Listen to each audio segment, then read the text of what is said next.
My first guest, kicked, blasted, gouged, crushed, kicked some mole, smashed, gouged, punched, his way to stardom. Please welcome Steven Seagal.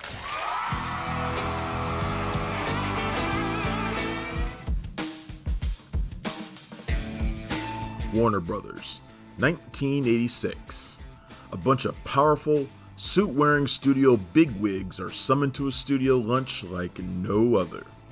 They're set to observe an Aikido demonstration by a superstar trainer named Steven Seagal, previously known as the fight choreographer who broke Sean Connery's wrist while training him for Never Say Never Again. But a number of years ago with a guy who's become very successful, Steven Seagal. Oh, sure. And we had this training in the building where I had an apartment, and he was really very, very good and everything. And then I got a little cocky because I thought I knew what I was doing. He broke my wrist. Wow. And, oh yeah, and it was so well put together here, I still have it broken. Is it still broken? Yeah. And somehow he kept getting work. Not only that, by the end of the demonstration, mangled stuntmen lie on the floor while a blood-stained Steven Seagal walks away with a movie deal. Unbeknownst to all, we'll establish him as perhaps the hottest action star of the early 90s, only for his career to eventually collapse under the weight of his own ego. But in the early days, the sky was the limit for Seagal, and his first movie, Above the Law, stands as an impressive big-screen introduction to one of the most enigmatic movie stars of his time.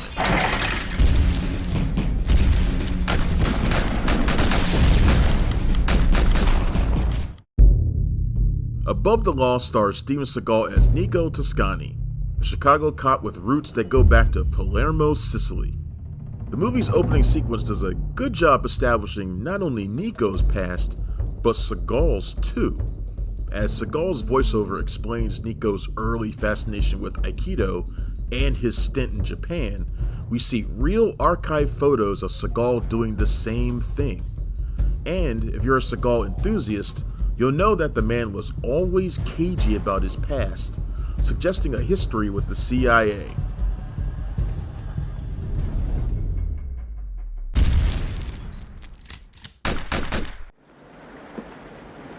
So you think I'm a bad cop, huh, Neely? You know something? Maybe I am. But at least I don't have my face buried up Washington's ass. In Above the Law, Nico was shown to be a veteran of covert operations run by the CIA at the Vietnamese-Cambodian border, and the film kicks off with Nico leaving the agency in a fury when he discovers his superiors are using torture to extract information. While one can't help but view Above the Law's early sequences with a raised eyebrow, given that many of Seagal's boasts were discredited in the years to come, it can't be denied that this opening sequence is one of the most masterful introductions ever for an action star. Seagal is unique in that he never had to suffer the indignity of playing a henchman or even a supporting role before getting his shot at stardom. After all, Stallone had to do a bit of porn. Schwarzenegger did Hercules in New York. I am tired of the same old faces, the same old things. And tons of roles where all he had to do was look muscular. And even Jean-Claude Van Damme had to dance on the beach for Canon Pictures during Breakin'. But Seagal was the lead right from the get-go. You didn't see Seagal doing the 80s equivalent of My Spy or Tooth Fairy, did you? Above the Law still ranks as one of Seagal's better movies. It helps that the director, Andrew Davis, was a real pro. A few years earlier, he'd gotten a great performance out of Chuck Norris for the film Code of Silence, and he was the perfect choice to helm Seagal's first movie. Hey, I'm not gonna shoot you. These guys are gonna beat you to death. Túmbale la cabeza, vamos! While people joke about Seagal's ponytail and outrageous wardrobe in later movies, then you will find your way back. He's much more down to earth than Above the Law. He dresses conservatively and the ponytail isn't there yet. In fact, Seagal is notably balding, with him obviously having a little work done in between this and Hard to Kill. The screenplay for the movie is better than you'd expect, with it a far cry from the more typically right-wing action movies of the era. In this one, Nico is working against rogue factions of the CIA, and it tackles then controversial topics, such as the agency's involvement in Central American conflicts.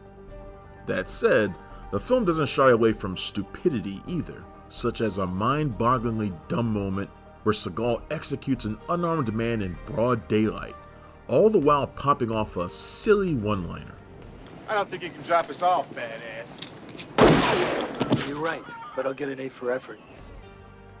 The Aikido battles are what made the movie something of a sensation, as nobody'd ever really seen that kind of fighting in movies before.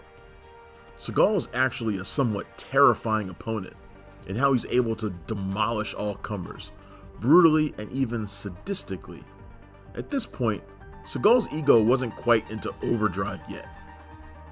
Can I laugh in your face? Really?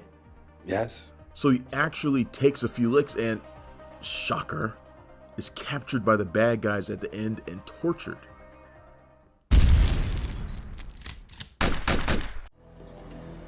Here you go, Toscani. Dr. Feelgood.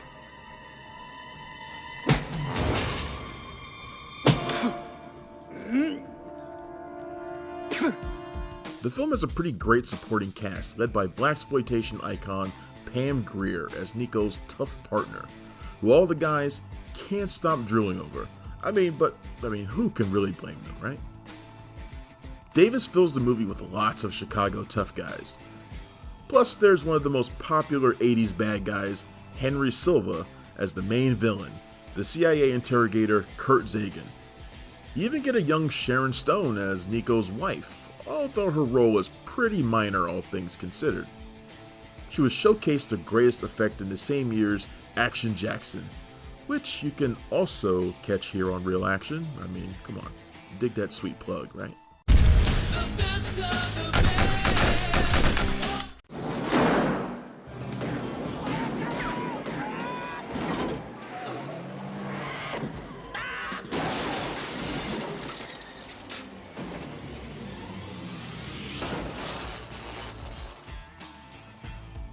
When all was said and done, Above the Law was only a minor success theatrically, grossing $18.7 million off a $7.5 million budget. It was enough to turn a profit, but home video was where the movie really took off, guaranteeing that Warner Brothers would make a follow-up Seagal movie, Hard to Kill, which grossed more than 3 times what this did, while cementing his stardom as a new face in the action hero wars. I'm gonna take you to the bank, Senator Trent. To the blood bank.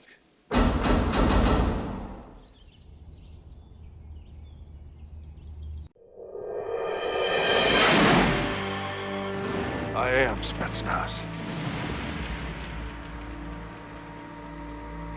But I'm no longer one of you. I am Spetsnaz, but am no longer one of you.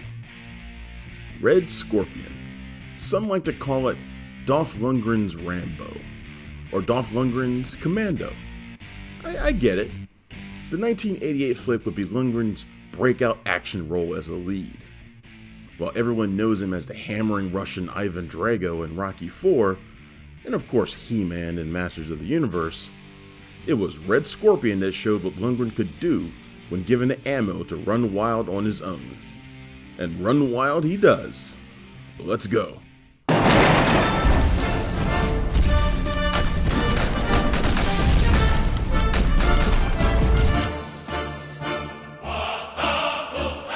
Red Scorpion is one of those movies too many have forgotten about, and that's one reason why I wanted to do it for Real Action. Your friends probably only know Lundgren for his most famous roles, and even for more recent stuff like The Expendables and Creed II. But chances to see Lundgren kick ass solo haven't had the same amount of attention, and that ain't right. From the stark opening credits featuring a grim-faced Lundgren, Red Scorpion establishes its gritty credentials from the start. but also its unusual politics for an American action movie. Lundgren plays Lieutenant Nikolai Petrovich Rodchenko, a Russian Spetsnaz, which just means he's a kick-ass Russian special forces.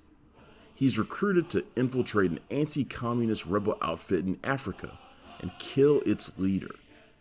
Nikolai comes across like the dullest Russian anvil in the shed. He's a do what I'm told kind of guy, without thinking anything through. Hence, his plan to stir things up by generally acting like the biggest asshole at the bar.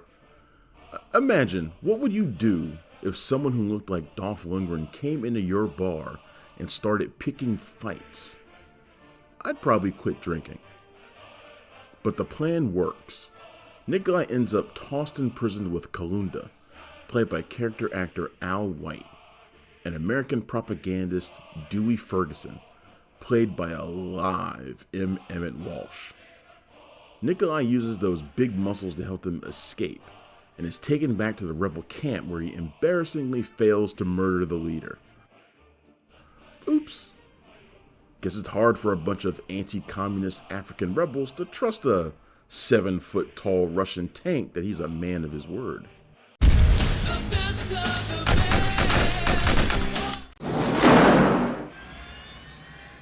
The road, amigo.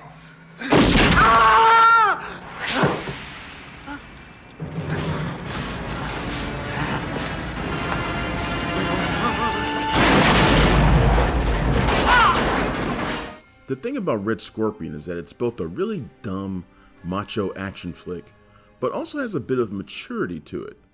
Yes, it's simple, unnuanced stuff, but credit where it's due. Nikolai comes to figure out that his bosses weren't being honest with him, and that he's been fighting for the wrong side all along. But that's who he was always trained to be. So when they betray him, it's a devastating blow, almost as rough as the terrible torture he endures at the hands of this needle-wielding jerk. Ugh. It gives me the chills every time I think about it. Nikolai's journey to redemption alongside a native bushman is corny as hell, although I'd probably pay to watch these two team up on a buddy flick written by Shane Black. Know what I'm saying? Also, the film has echoes of the real-life conflict that saw Russia and Cuba teaming up to wreck African society. That's a thing that actually happened. Behind the camera, you had Joseph Zito, who real action fans will know is the man behind Missing in Action and Invasion USA. So he knows what he's doing in the action department, and Red Scorpion brings it. This is essentially a war flick. So you've got tanks, huge guns, including an experimental weapon that reminded me of Eraser, and of course, lots of death, something the producers weren't exactly happy about.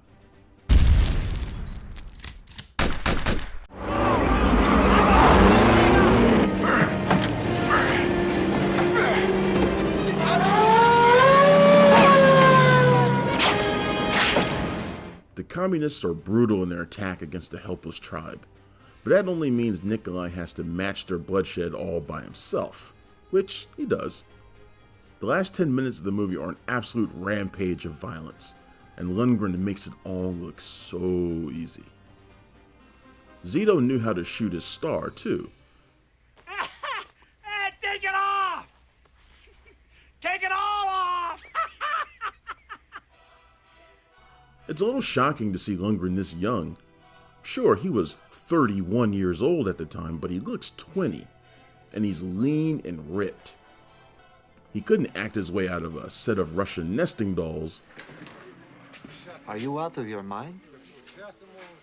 No. Just out of bullets. But damn, does he command the scream.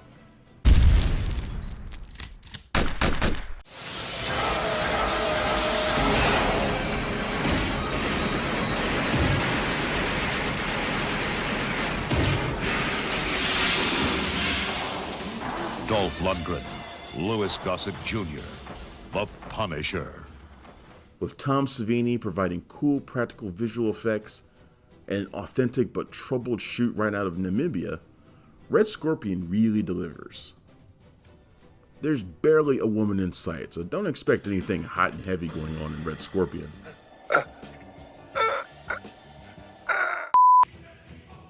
The closest thing you'll get to it is Dewey's, let's call it enthusiastic encouragement of Nikolai to strip and get in the water.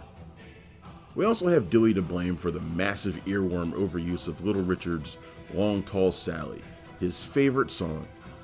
Apparently it's the only song the radio can get in Africa? I don't know. You'll be ready to shoot Dewey yourself after a while. Red Scorpion wasn't exactly a massive hit, earning just $4 million when it was released in 1988, and eventually in America in 1989. A pseudo-sequel, Red Scorpion 2, was released in 1994 and has zero connection to the original. It has to do with an agent infiltrating a bunch of Nazi skinheads, and stars journeyman actor Matt McComb. No Lundgren, me no like. The film has gained a bit of infamy too. No, not for that terrible haircut some evil stylist gave a poor, young, and impressionable Dolph Lundgren, but for being one of the very few films produced by lobbyist and convicted felon Jack Abramoff. Yes, he of the Abramoff scandal. He actually produced the, quote, sequel too, so he must have seen something in this whole Red Scorpion business. Abramoff also caused problems by moving to shoot from Swaziland to Namibia while South Africa was under apartheid rule. That caused huge political backlash, and Warner Brothers pulled out of the production because they had explicitly demanded it not be filmed in South Africa. The delays in production caused the budget to balloon to $16 million, which ain't good when you pull in just 4.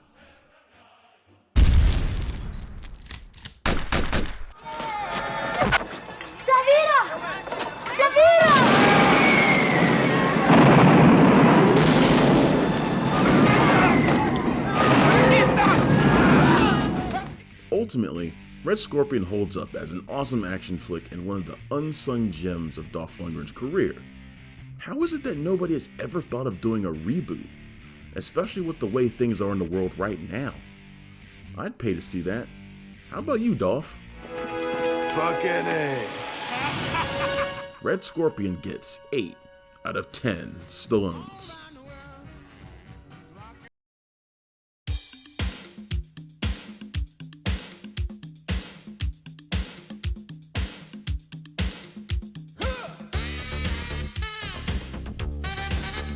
$1990. It was a peak year for Van Damme. The Muscles from Brussels was well on his way to the big time after Bloodsport and Kickboxer proved to be huge box office moneymakers. But what made Van Damme different from some of his contemporaries was that he was a heartthrob in addition to being a prime butt kicker. Jean-Claude Van Damme. I didn't know he was in this movie. He's so hot. His 1990 movie Lionheart wound up being bought for distribution by Universal, paving the way to him breaking into mainstream studio work. But before he could jump on that gravy train, he had one more movie left to make on his Canon movie deal. But ironically, the company itself wouldn't release the film theatrically due to its waning fortunes, with this being Van Damme's first major studio release after MGM opted to distribute it. That movie? Death Warrant. Come on!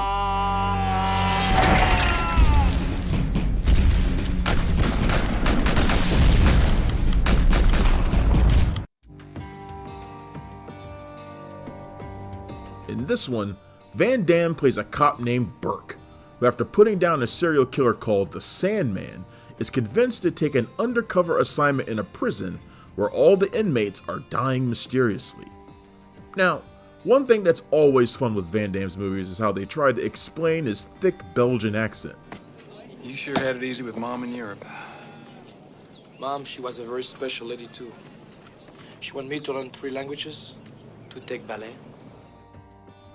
In this one, they say that Van Damme is playing a French-Canadian cop from Quebec, which is laughably spelled out in his line of dialogue.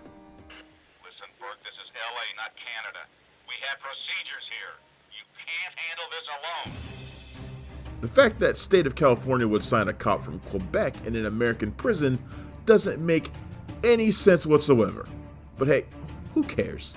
This is action movie logic anyway. Now, the premise for this one is actually pretty cool. It was actually writer David S. Goyer's first sold screenplay, with it initially having a much better title, Dusted, based on the way the Sandman kills his victims. Cannon Pictures financed the film, but they were in pretty dire straits at the time. In the late 80s, the company overextended themselves on a hefty series of big-budget movies, all of which flopped. Those movies include Life Force, Masters of the Universe, Superman 4, and Over the Top. Menahem Golan would lose his place with the company, with it being sold to Pathé, who later merged with MGM, one of the reasons this movie came out via that company. Golan would launch his own company, 21st Century Film Corporation, while his cousin and partner Jorn Globus would stay with Cannon. At the time, Van Damme was still under contract, so this became a quickie actioner meant to generate some quick change. That's why the film looks so cheap. With it having a prison set that looks so cheap, it's a wonder the movie didn't go direct to video. If someone like Michael Dudikoff had been the star, it almost certainly would have, but Van Damme was on the rise, which might explain how they were able to assemble a pretty solid cast for a Cannon pick. Van Damme's main co-star in the movie was Robert Guillaume, a very prominent actor known for his long-running sitcom, Benson. He delivers a fine performance as the one-eyed lifer who takes Van Damme under his wing and helps him solve the murders happening at the prison.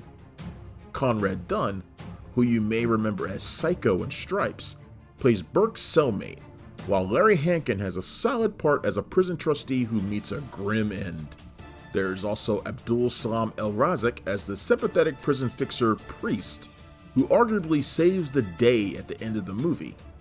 Armin Shimmerman from Star Trek Deep Space Nine as a shifty doctor, Art LaFleur as the villainous prison hack, and more.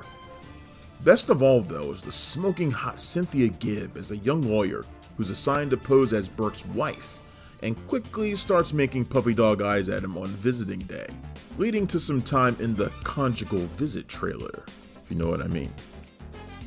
And of course, 90s B-movie legend Patrick Kilpatrick plays the big bad Sandman, who, shocker, turns out to be alive and well in the finale and is now in the same prison as Burke. The two have a big scrap at the end, and Kilpatrick, despite not being a poised martial artist like Van Damme, handles himself very well. However, Death Warrant has a few problems. For one, there's not nearly enough action. The budgets at Cannon had gotten really low at this point, which is obvious if you've seen movies like Down Twisted or American Ninja 3. They couldn't afford huge fights, so most of the prison scraps, minus the big one at the end, are short. Still, Van Damme gets by on his charm in this one, and you can see why MGM figured it was worth the theatrical release, with it grossing a solid $16 million, which actually made it Cannon's biggest hit in years, although by the time it came out, they weren't able to enjoy the windfall. As for Van Damme, it would be his last B movie, with him moving on to bigger movies as soon as he wrapped production. The director, Darren Sarafian, would go on to make 2 more run-and-gun 90s flicks, Gunman, which teamed Christopher Lambert and Mario Van Peebles, and Terminal Velocity, starring a skydiving Charlie Sheen. For everyone involved, this was just a stepping stone, but it holds up as a fun piece of late-night action cheese.